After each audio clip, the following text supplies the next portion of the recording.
You were born on a coast, waves lapping at your toes. The last soothing touch you would know for some years to come. You were stripped, shaved, shattered, shoved into a box, black, consuming and ambiguous. Those same waves toiled away at your new vessel with force. You tried. Retreat. Revolt. Resist. But the best you could do was retain.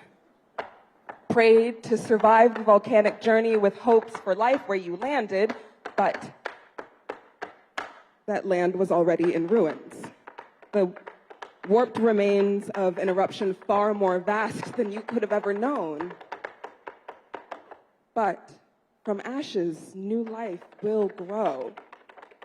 Your body holds rhythms it could never forget. A language your descendants would specialize in, and crowned in moonlight, you would dance. Dexterous, swift, under the suspicion of prying eyes over the scalp of the future into personhood, out of the lie that they made of you. Your steady beat founded a code that could not be cracked, a tongue not made to be heard with ears alone, a dialogue into one's heart that just knows what to braid, where to go, who is waiting, holding on to the fraying tatters with hopes to weave them into the new life you were running to. And when the chase stopped, you wanted to cheer. Wanted to.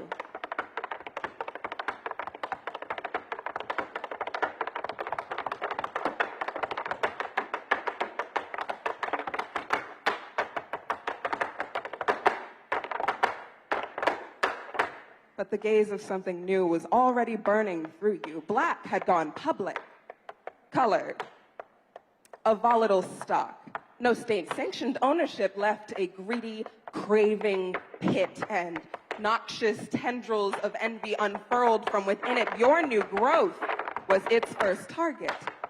Attempts to wrangle, strangle, smother.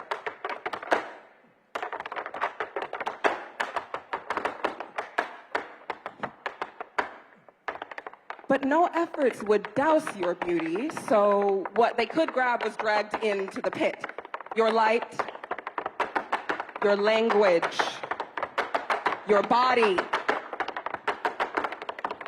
your wants, all taken over by an infectious appetite, consumption. Rebrand, redo, rename, reenact, recontextualize. No one cares where it came from, but how it serves them.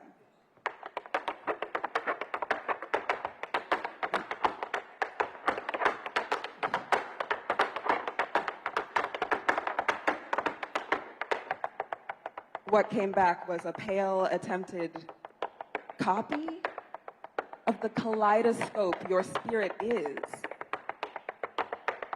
And here you stand undeterred. You made do, made new, and despite all setbacks, grew to lengths nobody could have imagined that the untrained eye cannot recognize.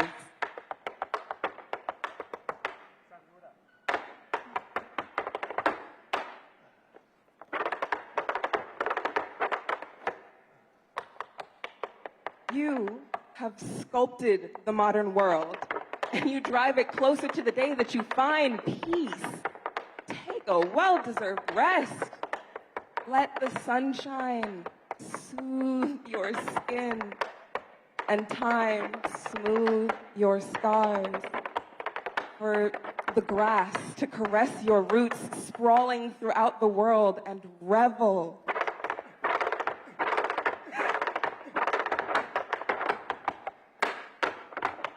and in the richness of it all, lounging in the light of a day that requires no more fighting, no more crying. You are a marvel of resilience.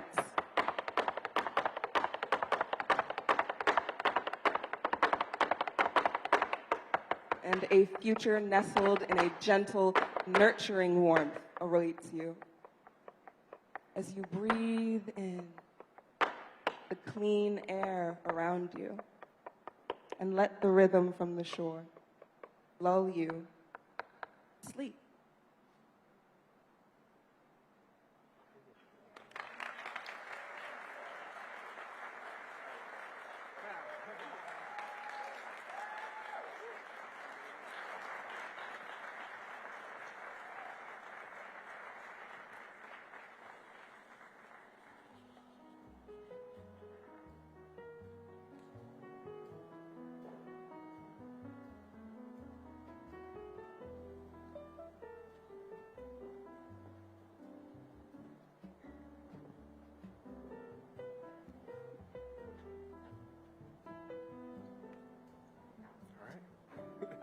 Good morning.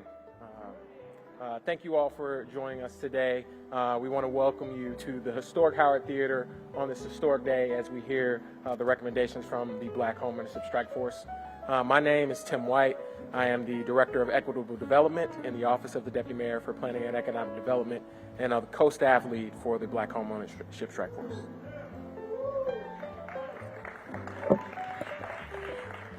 And good morning. My name is Anna Van Balen, and I'm the Director of Housing Policy and Programs at DEMPED and the other co-staff lead for the Black Homeownership Strike Force.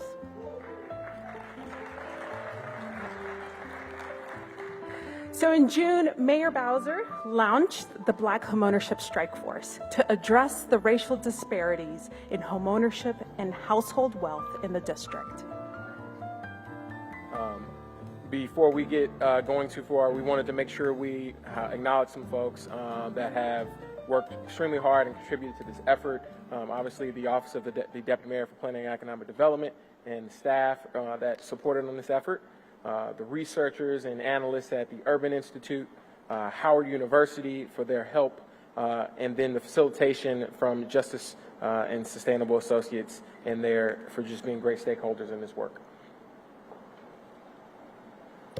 So we are grateful for the collaboration of all, including the 22 government and public experts in housing, financial counseling, lending and underwriting, real estate development and services, as well as representatives and advocates from the faith-based, senior, immigrant, and LGBTQ communities who were appointed by the mayor to help come up with the recommendations we're going to talk about today, which specifically focus on developing how to increase access to homeownership for longtime Black residents of the district and support wealth building through homeownership. And so we want to quickly introduce you to the Strike Force members. So I'm going to acknowledge the public Strike Force members for a moment. And I'm starting with Reverend Graylin Hagler, the Senior Minister of Plymouth Congregational United Church of Christ and one of the co-chairs of the Black Homeownership Strike Force. Sheila Alexandra Reed, Senior Vice President of Business Development at BioSync, S. Catherine Allen, President of Answer Title, Sasha Angus, President and CEO of MANA, Diedrich Asante Mohammed, Chief of Membership Policy and Equity at the National Community Reinvestment Coalition, Harrison Beecher, President of the Greater Capital Area Association of Realtors, Ellis Carr, President and CEO of Capital Impact Partners and CDC Small Business Finance, Sheila Cross-Reed of Avante Real Estate, Ayana Douglas, a Realtor at Compass, Ann Ford, community member and Wen, Babatunde Aloyede, President and CEO of Marshall Heights Community Development Corporation, Joanne Savage, attorney at the Legal Council of the Elderly and AARP, Suzanne Slater, co-president of and CEO of Habitat for Humanity, and Harvey Yancey, principal at H2 Design Build, sorry. Excellent. And for the district leadership, we would like to recognize our co-chair, interim director, Anita Apologies. There we go. I'd like to recognize our co-chair, Anita Cozart, the interim director of the Office of Planning.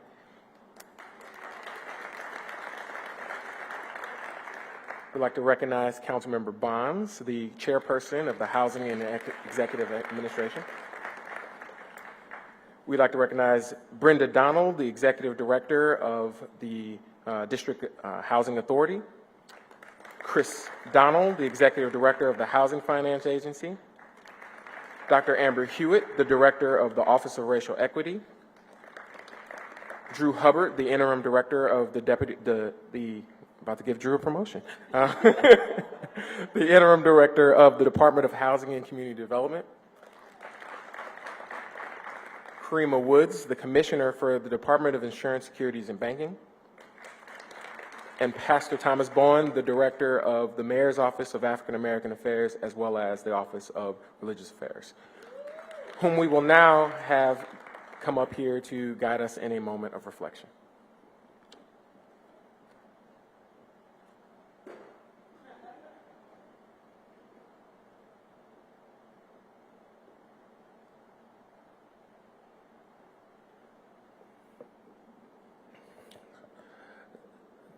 Ta-Nehisi Coates, in his wonderful essay for The Atlantic, The Cost of Reparations, which I would say dare garner the attention of many folks in this country to the historic failings around housing.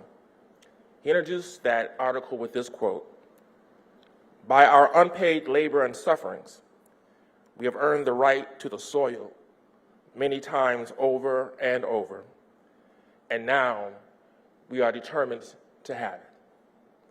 Anonymous, 1861. This walk and this march is a long one. We have come through the corridors of history and time to arrive where we are. We walk through doors we did not build. We benefit from many of things that we ourselves did not labor. But I want to take my text this morning from the Gospel of Mayor Muriel Bowser, from the book of DC Values. Homeownership will change your life. It will change your life options, and it will change your life decisions. Leadership, true leadership, not that which hides in social media chat rooms, but true leadership is addressing problems that you yourselves did not create, but you feel the obligation to address them. Redlining or red line is not merely a wing of stations on the metro, but red line is that which kept many African Americans from fully participating in the American dream.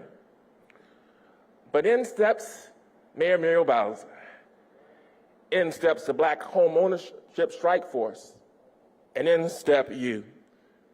We are gathered here at the Howard Theater on this stage because Shakespeare says that all of life is a stage.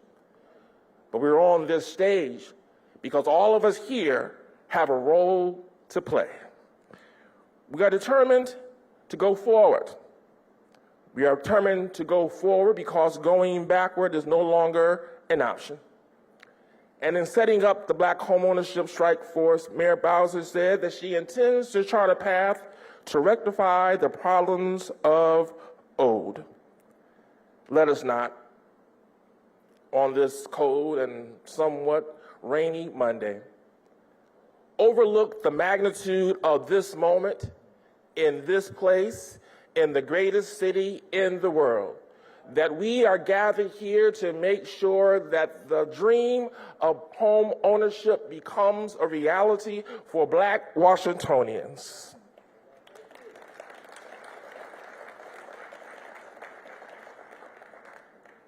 So let us heed to the words of Malty Babcock as I and the fellow members of the strike force take our valedictory.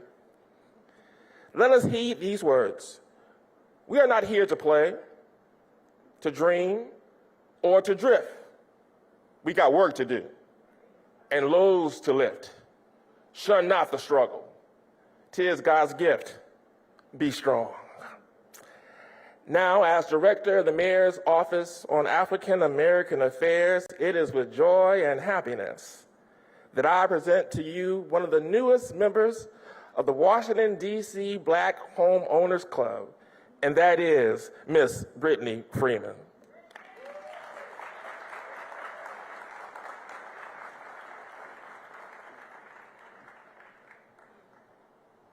Good morning to everyone.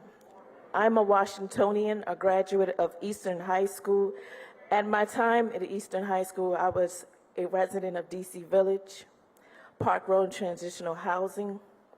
After high school, I decided to move to South Carolina, believing that I would have more opportunities, and that was short-lived.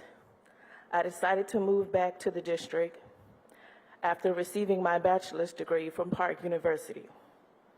It wasn't until I moved to the district is where I received my fair shot. My fair shot came as an intern with DC Homeland Security Emergency Management. At the time, I was on every government assistance you can name: food stamps, welfare, everything. Eventually, they hired me as a government employee, and I became self-sufficient. Self-sufficient to the way that HPAP and EAP has now afforded me the ability to purchase my own home.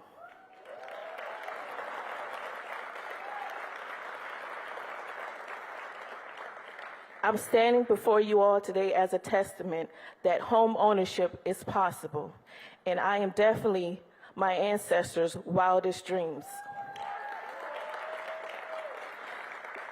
Thank you so much to the mayor and the deputy mayor for this wonderful opportunity. Thank you.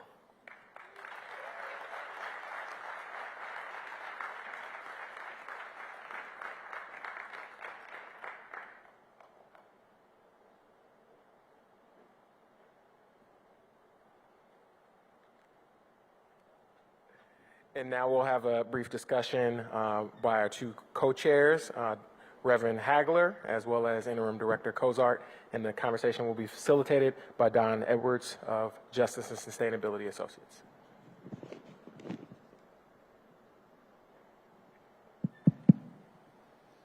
Good morning, everybody. It's good to see so many of you here, and thanks for being here. We could do a lot more than we have time to do, so my colleagues are going to jump right in. What we want to do today is present the recommendations. There are 10 of them, and they're actually fairly extensive, so what you're going to hear are the more shortened versions, not all the details, but you'll get the flavor. And we're going to talk a little bit about what it was like for Reverend Hagler, Director Cozart, to be the co-chairs of this really esteemed strike force that the mayor convened. So the first thing I'm going to do is ask each of us to spend a little time talking about what was the work. You know, there was a charge, and there were 3 basic things that the mayor asked you to do. I'm going to start with you, Rev. Thank you. Thank you. And before I begin with that, I just want to make a comment. One is to really thank Mayor Muriel Bowser, because what she has done has been a courageous charge anywhere in the country, and particularly here in Washington, D.C. And I want to thank you, Mayor Bowser, for just that type of clarity and that type of courage. God bless you. And, you know, our charge really was to create a goal for increasing the number of black homeowners in Washington, D.C. by 2030, and to find methods and ways in which that could happen.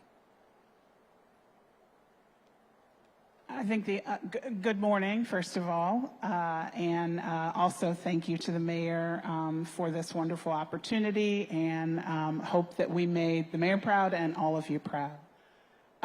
That charge, it was very clear.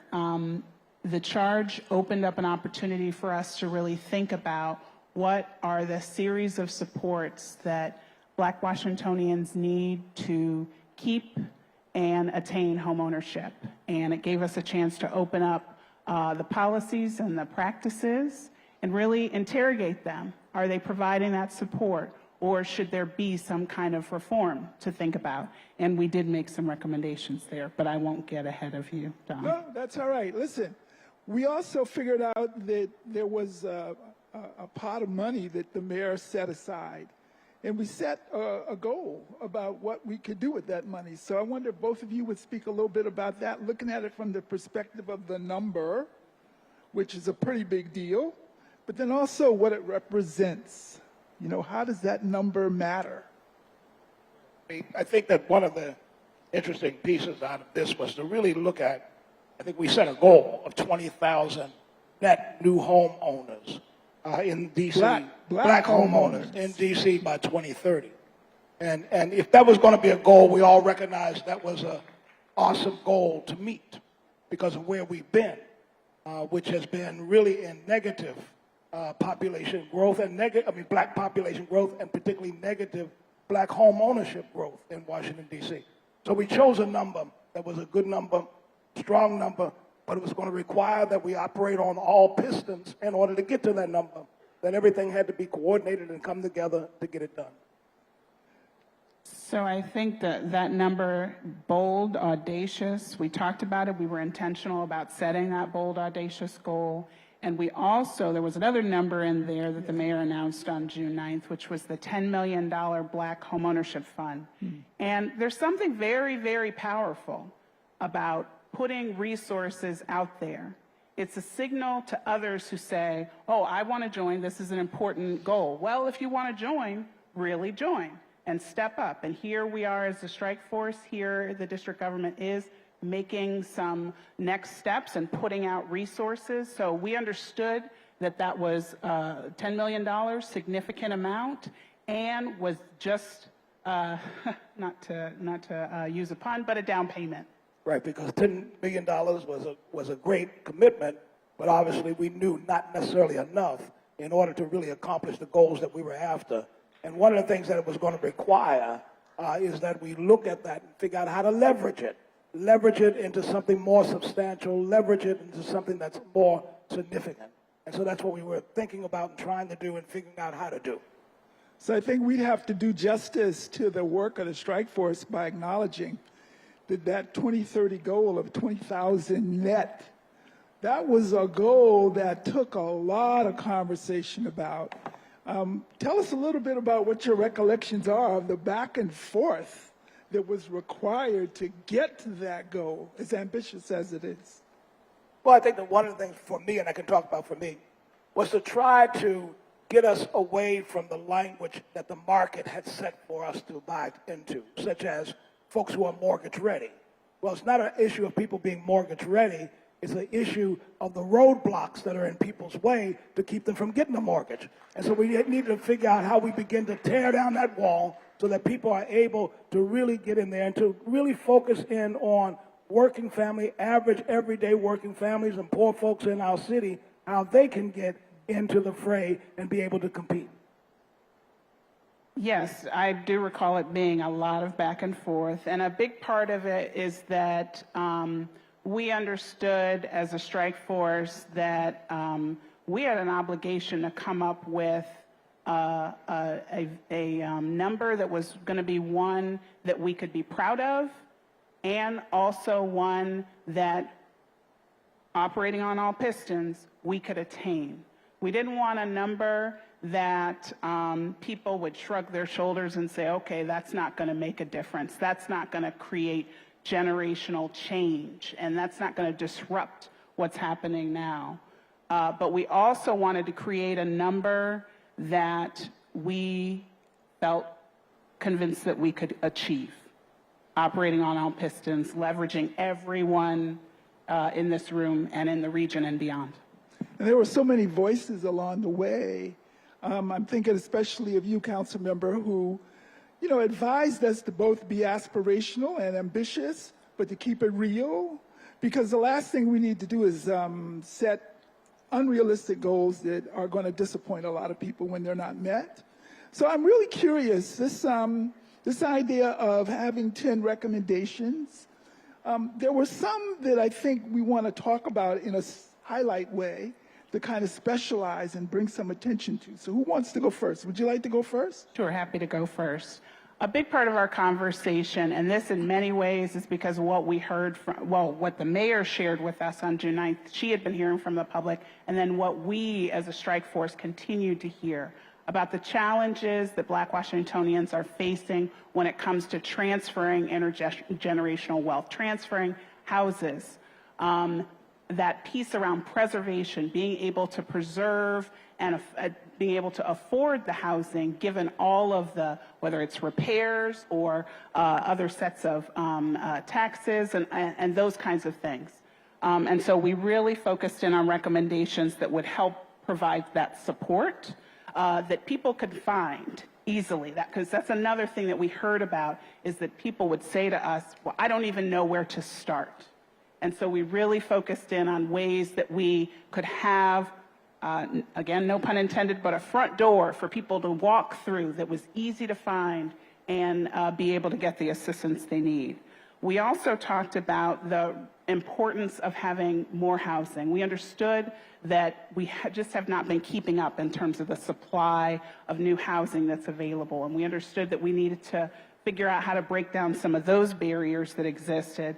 And particularly as we think about our older housing stock that we have, how do we make sure that if there are home buyers, would-be home buyers like Brittany, who really want to get into the market, that they're not priced out by their income, their lived experience, that we're really finding those older housing stock and that we're able to provide that as a part of the supply, in addition to providing new housing that's being built all across the district. Reverend Hagler. I mean, and one of the things that we were hearing, and I was hearing from other sources as well, which was the problems in terms of being able to pass on your property to your heirs, right? The types of taxes and fees, the things that basically discouraged.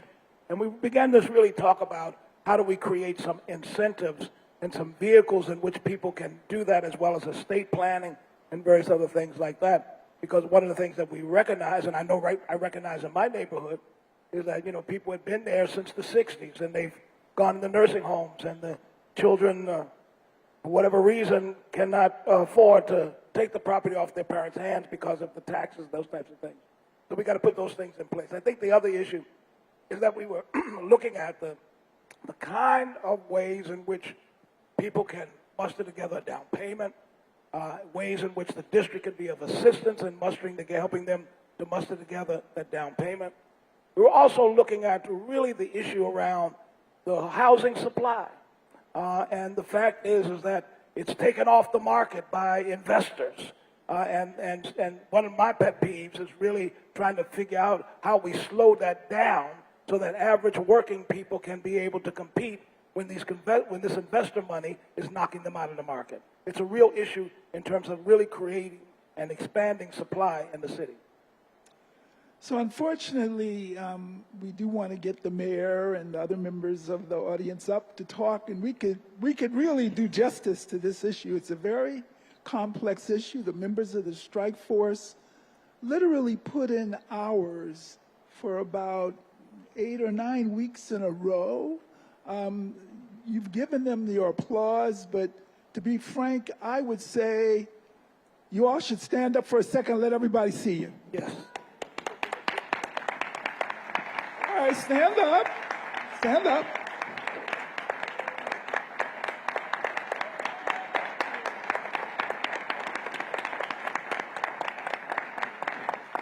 Okay, last message. What does this mean? What does all of this mean for real people? It's a big deal, yes, and Reverend Bowen, you said it is a history-making day, and I'm not sure everybody understands why that's a true statement. I think it would be helpful for us to end this little conversation with putting more context and human interest to this. And both of you have been very authentic in talking about what this means to you personally. And it always helps for people to understand that. Who wants to go first? I'll go first. I rarely get a chance to do this, but my husband's in, well, no, no. My husband is in the audience, and we both own a home here in the district, and in many ways that was facilitated by my mom, who was a homeowner in the district till she sold us her home, and she did so really thinking about how to pass on generational wealth. And that is something that we hold with us and is really an important lesson as we share with our children who are 19 and 17. So give them 10 years. They're going to be in a place where they're thinking about home ownership, and we're going to encourage them in that. And our boys are 4.5 and 2.5. So they've got a little bit more time, but just think about the dent that we can make. Think about how we can really move the needle for Black Washingtonians. And so this is very personal for me, and I'm interested in really seeing how the recommendations can be realized to be able to have this be a story that is a common story, and that what we hear about the loss of generational wealth being an uncommon story in the District of Columbia for Black residents. And I think that it's important when you talk about it, because the issue is, yes, the accrual of wealth, accrual of value for families, particularly Black families in the District of Columbia. But it all starts with this issue, and this is what we've experienced. It's the issue of land security. Because basically when we talk about a decline in terms of people being able to purchase, a decline in the Black movements and populations in D.C., it's because of land insecurity. So we've got to address land security to get to that place of accruing wealth. Because if you can't hold on to the land, you ain't going to accrue anything. And that's been part of the history and part of the experience that we've experienced here in Washington, D.C., but not only in Washington, D.C., but clearly across the country, because in the mortgage meltdown, we saw the biggest transfer of wealth out of the Black community. And we've been trying to recover ever since the mortgage security meltdown.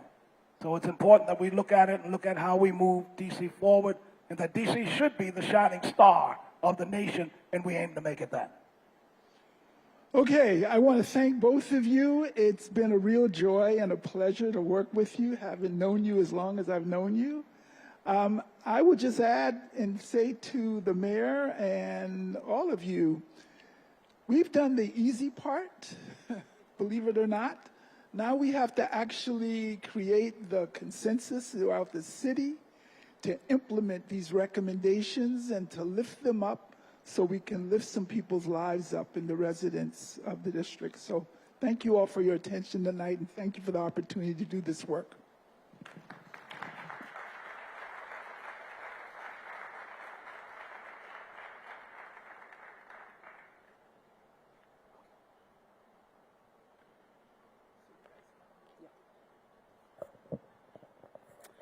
So we are so delighted to be able to present to the mayor this report. And as she comes, our mayor, who gave us a bold charge for leadership, our current mayor and our next mayor, Muriel Bowser.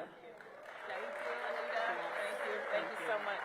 Thank you. Thanks, Rev. Well, good morning, everybody. Let's give Anita and Reverend Hagler a big round of applause. I am really very pleased to be here and to receive the recommendations of the committee. I think that our chairs framed what's ahead of us very well. They did set a big, bold goal, in some ways a stretch goal, and that's the only type of goal that I would accept. Because it is true. It is a big job, changes in the economy, changes in people's income and opportunities, changes in the value of homes in our city, all have led to just extreme pressures on housing costs. And it makes me so happy when I can hear one of our residents talk about her home ownership journey. Because that's what it's all about. To go from D.C. Village to a brand new townhome is the American dream. And I am just so happy that we have been able to craft the type of programs that make that possible. I also want to say it's not the programs, though, alone, because you did it. You had the stick-to-itiveness, the persistence, and the belief in yourself that you are deserving, and you're going to work hard to get it done. And you also show other people, because a lot of times folks think that home ownership is just out of reach. I can never get a mortgage. I can never do this. I can never do that. And they may have not have even sat down and asked somebody about how to get started. So what we want to be clear about to everybody is right now we have a lot of programs that will help Washingtonians get started and get through the front door, and we want you to take advantage of that.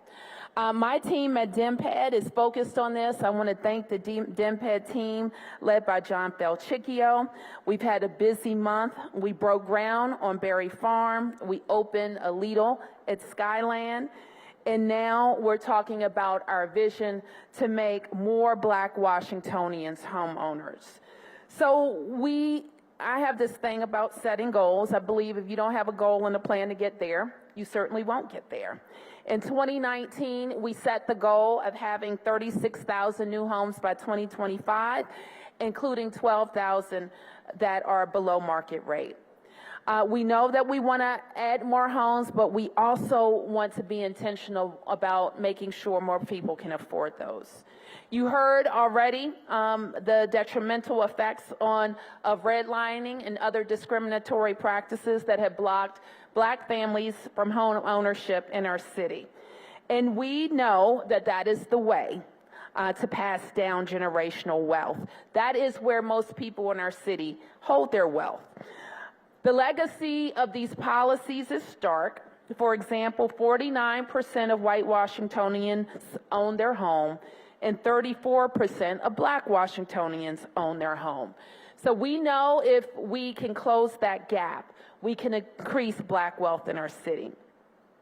Recently, we created a $40 million package of legacy initiatives in my new budget, which started on Saturday, including the $10 million for the Black Home Ownership Fund. And it is true that it is a down payment, and it won't be enough to reach these goals. But the thing that I've learned, having been a council member and working with the council, is you have to show them the numbers. So if we are to get to 20,000, we have to outline how much it's going to cost and how much of a partner that the government is willing to be. So by 2030, looking at all of the national goals that have been set in this area, we know that this one is going to be important for Washington and achievable.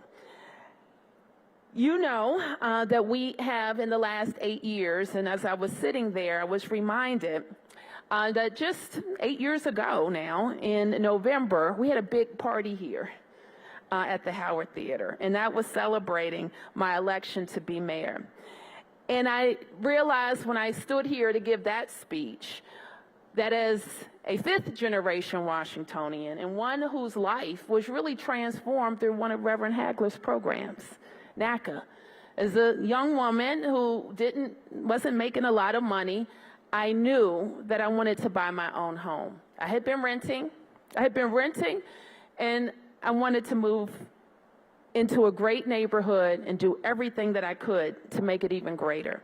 So that's what I did. I bought a house for $125,000. I gave everything I had to get in it. And then I just worked hard. I was the ANC commissioner. I ran for council, and I became mayor. And that house has only allowed me to make big and bold decisions in my life. And it will allow my daughter to do the same. So with this budget, we will create bigger opportunities for Washingtonians by increasing the HPAP assistance program to $202,000. You know, another thing that I realized early on was that one of the ways that we're going to get to our goal, and one of the ways that we have been increasing home ownership in my tenure is to focus on a group of people, DC government employees. And I can't tell you the number of times, and the council member probably has had experiences like this, where a DC government employee will pull me to the side and say, Mayor, I bought a house. I used HPAP, I used EHAP, and I used that Eagle Bank program. And that's why I'm in my house. And so we're going to, with your help, with Wynn's help, with everybody who is interested in making sure people get their fair shot, we're going to make sure that we are targeting groups to get them mortgage ready. And to make sure, the truth is, if you have a good job, you probably are mortgage ready. We got to dot some I's and cross some T's and get some things in order and go to some classes. But we can get there. And here's the other thing I tell everybody. We have fantastic neighborhoods in all 8 wards of Washington, D.C. And so we want you to find your homeownership journey in all 8 wards. Our job is to make sure that those neighborhoods are ready for you with great amenities, safety, great schools, playgrounds, and transportation. And that's what we go to work to do every single day. So I want to thank you again for this part of the journey. I'm committed to you to do the big and bold things and make the big and bold ask to get us there, because it is achievable. And it is achievable especially with our partners on the City Council who will work with us every step of the way. Now, Councilmember Anita Bonds has done heroic work excuse me, protecting the over $1 billion that I have proposed to the council over the last eight years for our Housing Production Trust Fund. And I know we can do it again for Black home ownership. Ladies and gentlemen, Councilmember Anita Bonds.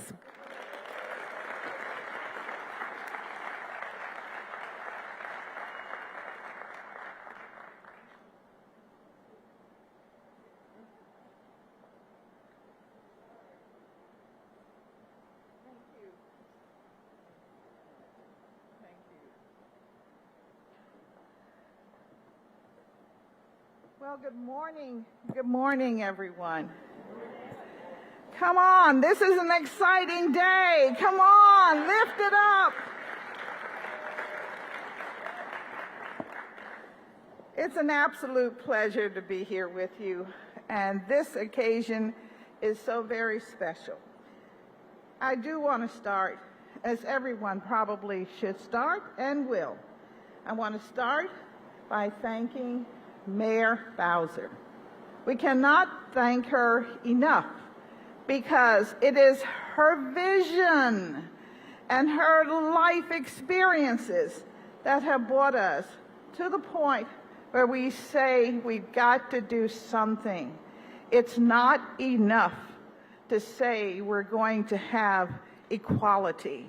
We've got to work on equity in our community. So please give her a round of applause for this.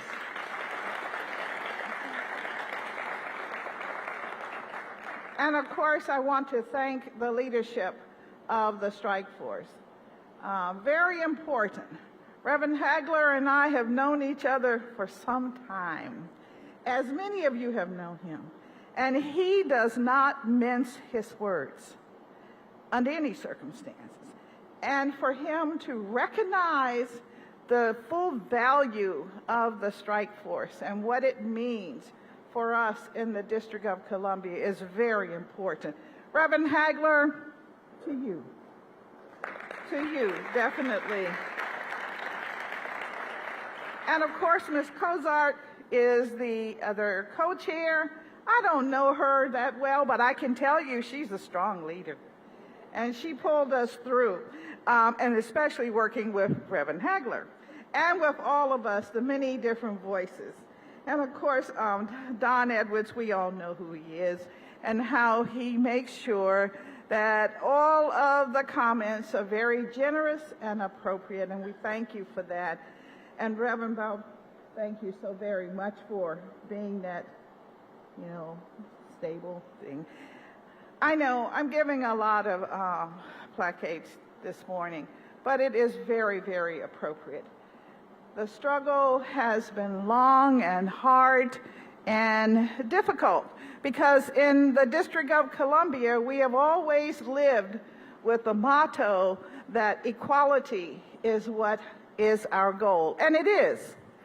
But this time, we dug deep, and we're pulling very strongly to make sure where we can, through the use of the resources that taxpayers have made apparent in the district, that those resources also help to change the trajectory for households, for families that have been left out long term. So that's what this strike force meant to me. I can tell you a little bit about my history. I grew up in Ward 7. My dad was here from the military, and he thought maybe by coming to the District of Columbia that he might have a better chance. And he did. He got to work for the federal government, but he could not become a homeowner. But he could lease with the option to buy. That's the way it was over in Southeast near Southern Avenue, where I grew up. When I was 13 and Dad said he had gotten a promotion to $6.40 an hour, I said, wow, I hope I can make that. And the reason I'm sharing this with you to just give you a sense of who the families are when we talk about the legacy families in the District of Columbia. I want you to feel to some degree, as I have felt, growing up and finally having an opportunity to be introduced by the government to the opportunity of becoming a homeowner. And that's very important. Yes, I'm a homeowner now, have been a homeowner for many years, raised my children in the city. Of course, now they could not afford to buy here, so they purchased in Montgomery County and Prince George's County. But you can rest assured, Dorothy Brazil, that my house is going to my family. It will go to my family and probably to one of my granddaughters who just says, oh, Grandma, I just lust for this house, and I'm going to make sure that she gets it to take care of it. I know I'm going on, and I forget, but you know, we're in a theater. And so when you're in a theater, you think that you have the right to go on and on. So forgive me, please. But I do want to say that the work of the strike force has been so important. We are so blessed in the District of Columbia to have the mix of individuals, the mix of talent that came to the table. And I'm just very proud to have been included in the group. And I say to the city, we've got to do everything we can to get this information out. John Falchicchio, I don't know how we're going to do it, but maybe we need the front door hotline. Because when I'm talking to people about, current events as I'm going around, meet and greets and what have you, I'm getting questions from everyone. People are beginning to hear that there is something happening in the district and that there is help coming for home ownership.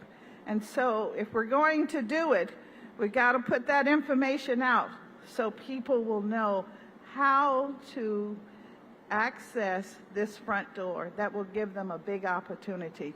And so I'm concluding. I haven't touched my notes, Kevin. I'm very sorry, but today is about a feeling and about a movement that is afoot in our great community. And I feel very blessed that all of you are here. And now it's your responsibility to push the information out through the community. Oh, and let me just mention, when we talk about the HPAP program and the $100,000 that is sort of like I'll say the ceiling. Even if you make $109,000 as an individual, you are guaranteed $70,000. On top of this amount, wherever you fall based on your income, there's $25,000 that I put in so that you can repair your roof, your HVAC system.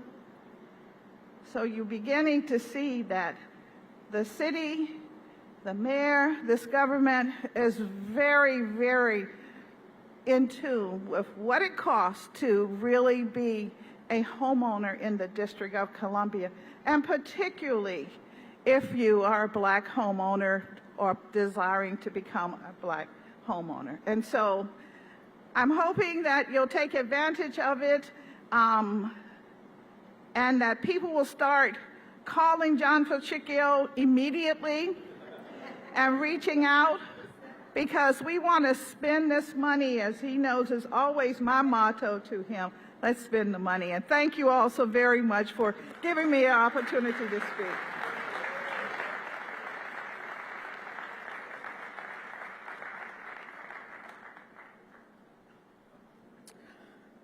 Hello, good morning, everyone. My name is Vanessa Perry, and I am here on behalf of the Urban Institute's Housing Finance Policy Center.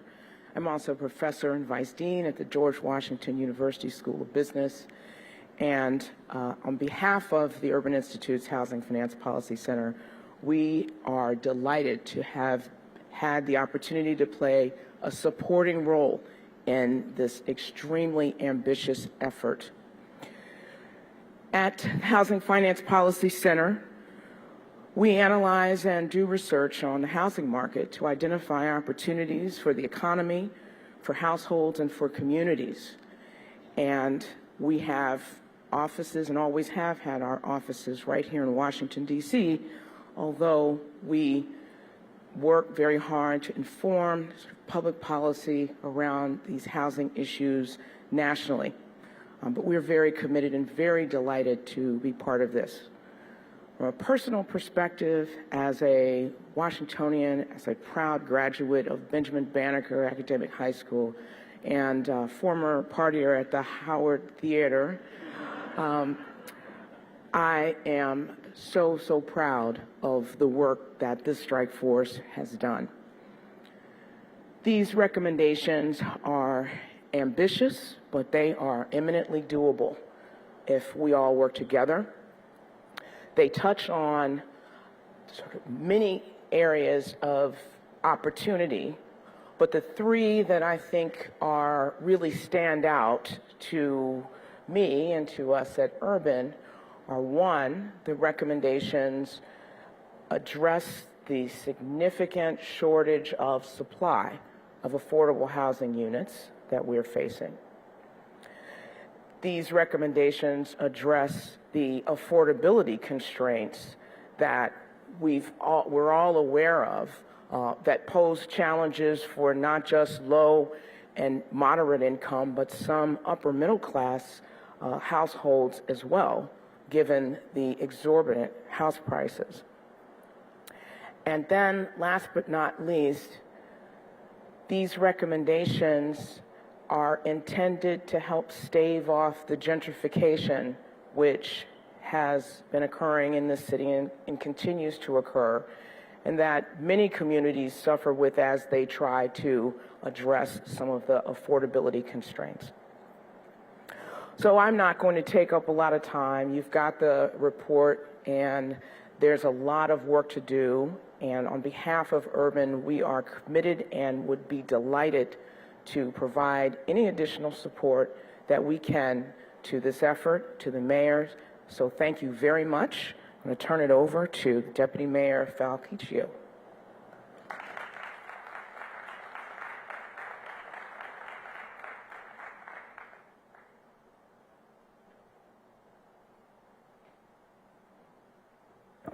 Well, good morning, everyone. So right now, team members are going to start passing out some of the reports. So you'll actually be able to check it out. For folks who are not in the room, who are watching on the stream, and I know people are watching on the stream because Brittany showed me some text messages that she already received, congratulating her for that. So let's give her another round of applause. For those watching on the stream, if you go to blackhome.dc.gov, we've also posted the report online as well so that those who want to see it can view it. I've had a chance to take a preview of it, and I got to tell you, there's a lot of information about where we are and the recommendations, and then I think it gives you a sense of where we have to go.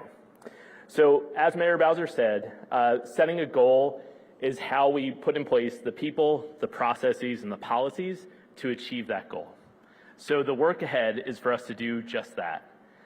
So I want to make sure that you know that we're committed to meet this goal, and we have some history of being successful when when a goal is put before us. So when you think about 2019, and Mayor Bowser mentioned this, she set a goal of 36,000 new homes by 2025. And she asked that 12,000 of those, or directed, I should say, that 12,000 of those homes should be affordable homes as well. And so that was in January 2019 when she raised her hand to be sworn in as mayor for the second time. And then several months later, the Office of Planning and our housing agency partners came together to issue the Housing Equity Report. And that Housing Equity Report is how we came up with the goals by neighborhood of what we wanted to see in terms of affordable housing production. And actually, we stood on this stage, Don Edwards and Mayor Bowser had a fireside chat where we actually talked about how we needed to talk to neighbors across all 8 wards to make sure that they knew that we were serious about bringing affordable housing across the district and that we needed their help to do it. And so that was in February 2020. And I mention this because today is the report is being issued, the recommendations are being received by the mayor, but there's a lot of work ahead. Remember, January 2019, months later, the Housing Equity Report, and then engagement to get community members behind that mission. So that is the work that we have to do ahead, and I'm humbled to be here with you today to say that we actually have a good foundation to build upon. When you think about some of the tools that Mayor Bowser and Councilmember Anita Bonds just talked about, we have some of the tools in place to make sure that we can achieve this goal. For some of us in DC government who are in the room, you know that Saturday was basically our New Year's Day. It was the beginning of a new fiscal year. It was the beginning of a new budget year. And it meant for us that all of our programs got a refresh on funding. We have new programs that we're very excited about.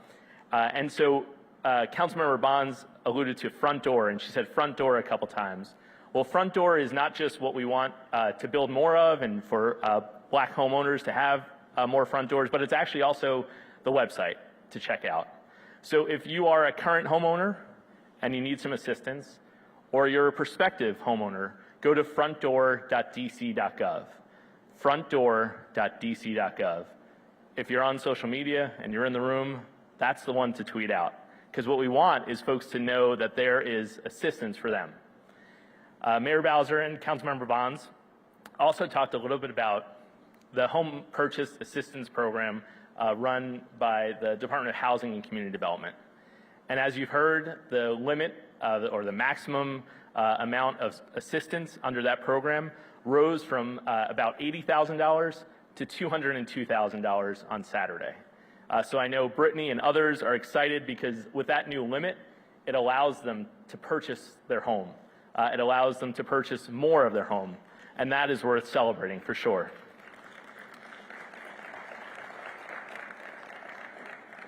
So Mayor Bowser, of course, has charged DEMPED with distributing or dispersing or utilizing, all those words, I guess, the $10 million Black Homeownership Fund. And one of the things I was thinking about is how do we find a model for what we're already doing and how we do it with this fund. And when you look to St. Elizabeth's and the campus that we've built out there, I know Latrina Owens is here, who's the executive director of that campus. I see her on the side here. What we've done is we've actually built all sorts of housing. We've got jobs coming to the campus with Whitman Walker coming there. We've got the entertainment sports arena The first housing that delivered were 252 units of housing. And so what we want to do is we want to make sure that when we build home ownership opportunities like we're doing on the campus of St. Elizabeth's right now, if you go out there today, there's construction crews building 88 new townhomes. 27 of those are going to be income restricted, meaning affordable to our residents. And they're going to be affordable in a way, I want to just walk you through kind of two households. So I know everything that we've heard today has been inspirational, so I hate to bring you down to the math of it, but let me tell you the math of it. So two households, and these affordable townhomes are at both 50% of the area median income and 80% of the area median income. So one household has a cost of the home is brought down because of our commitment to housing affordability, is brought down to $250,000. With the HPAP and EHAP assistance, that household is receiving $129,000 of assistance. Their mortgage amount then is $147,000. Their mortgage payment is estimated to be about $750 a month. This is to own a brand new townhome on the campus of St. Elizabeth's. That is going to look no different from the townhomes next door that are market rate that sell upwards of $600,000. Another household, and this household has a little bit more income, but listen to the way they're making sure that they have their fair shot and their chance at the American dream. This household has an income that is below 80% of the AMI. That means that the home costs costs $436,000. They're utilizing HPAP, $106,000, and they're utilizing the the Employee Assistance Program for DC government employees to get a $20,000 of assistance. That means that their mortgage is going to be $324,092. But here's where it gets interesting. They're also going to utilize their housing choice voucher.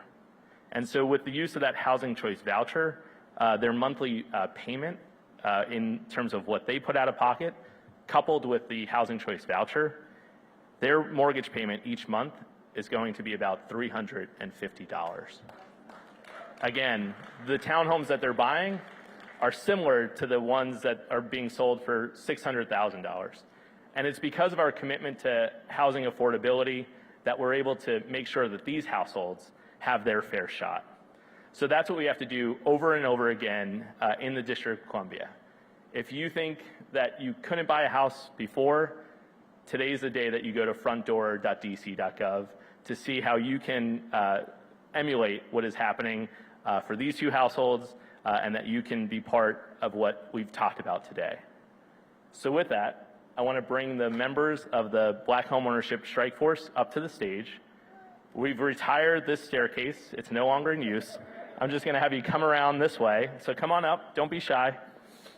Bring your copy of your report, but leave your bags and such. Come on up.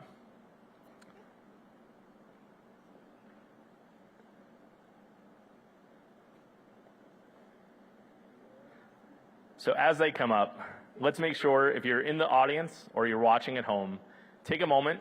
Literally, this is an opportunity to pull out your phone for two reasons. One, I want you to make sure you get a picture of the strike force to thank them for their work. Tim and Anna, you got to come up too to thank them for their work. But it's also an opportunity to spread the message about frontdoor.dc.gov. Councilmember Bonds, I didn't wait. I'm getting the word out, as you said. So with that, let's hear it again for Mayor Bowser, Councilmember Bonds, and the members of the Black Homeownership Strike Force.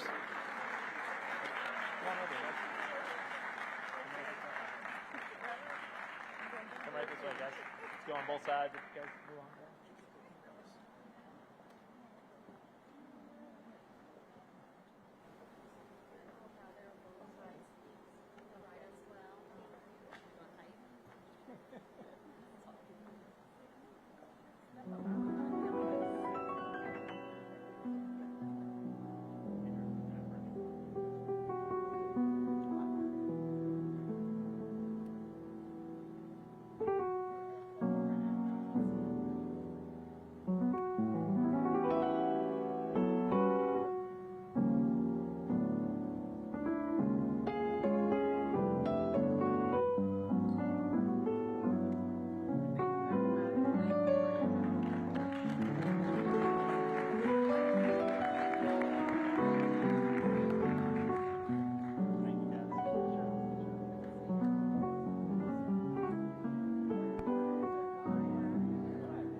So that concludes our program today. Make sure you check out, to see the report, you can check out blackhome.dc.gov to check out all the tools that we have, frontdoor.dc.gov. Thank you all for joining us today, and enjoy the rest of your day. Thank you.